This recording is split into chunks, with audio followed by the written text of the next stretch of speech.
9 surat izin perumahan yang wajib disiapkan oleh pengembang properti. 1. Izin lingkungan setempat. Surat izin lingkungan memiliki tujuan sosial yang mencakup dalam pengadaan makam, fasum, perawatan lingkungan atas dampak perumahan yang akan dibangun.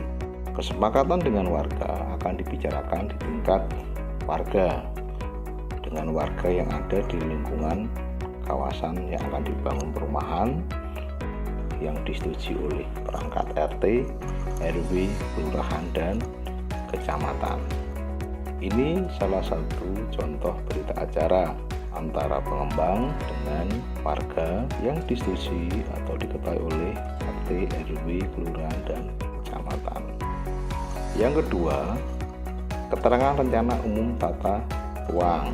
Secara umum, muatan rencana tata ruang meliputi rencana struktur ruang dan rencana pola ruang.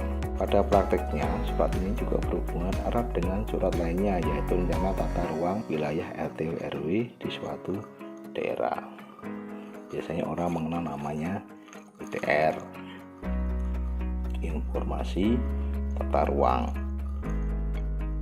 yang akan dikeluarkan oleh Dinas Penanaman Modal dan Pelayanan Terpadu Satu Pintu atau Dinas Tata Ruang di kabupaten atau kota. 3. Izin pemanfaatan lahan atau izin pengeringan lahan IPT.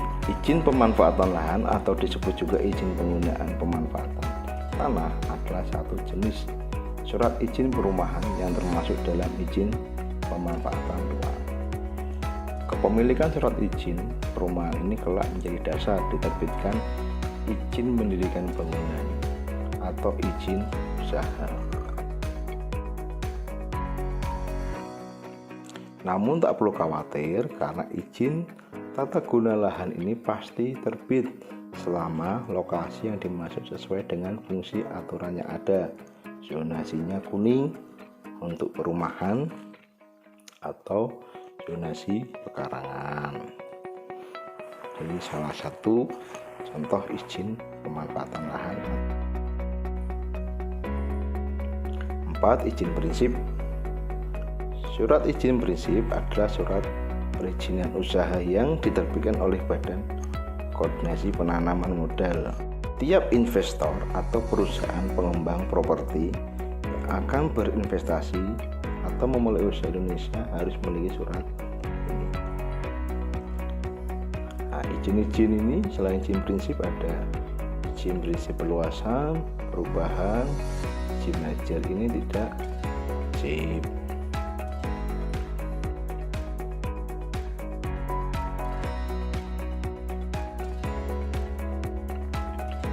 Kemudian izin lokasi.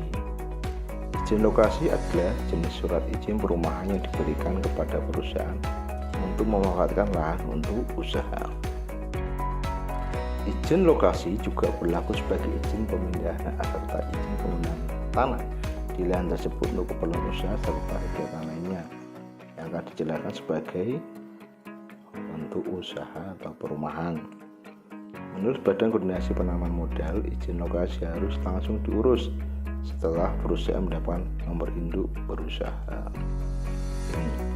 Izin lokasi diberikan kepada pemohon atau pemilik lahan yang lahan tadi akan digunakan sebagai perumahan.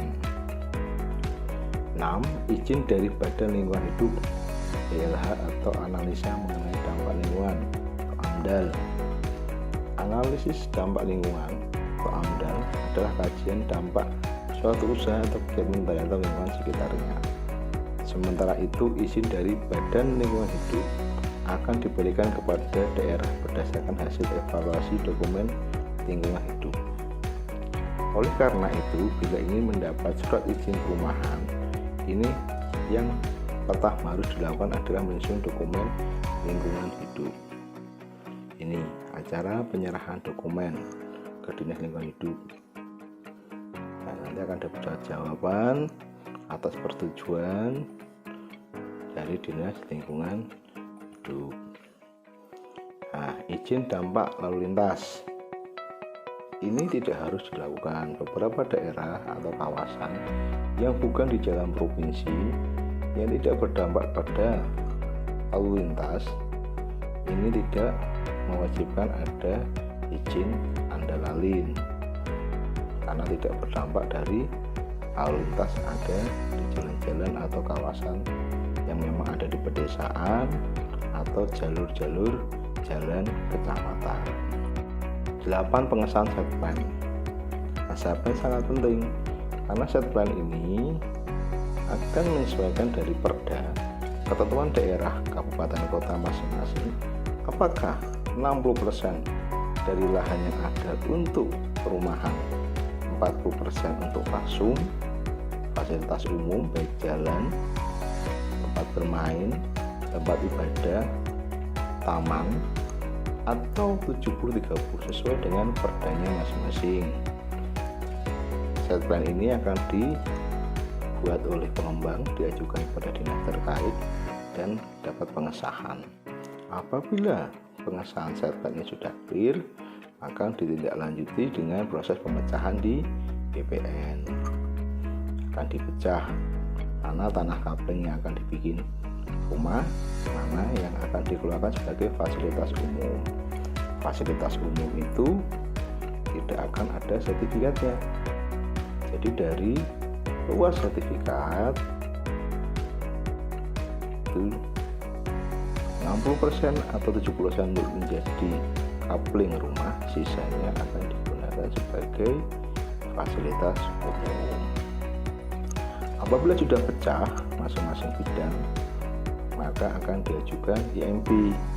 Apakah per kapling itu akan dibikin tipe 30, 36, 45, 50 atau yang lain, sehingga masing-masing bidang berbeda.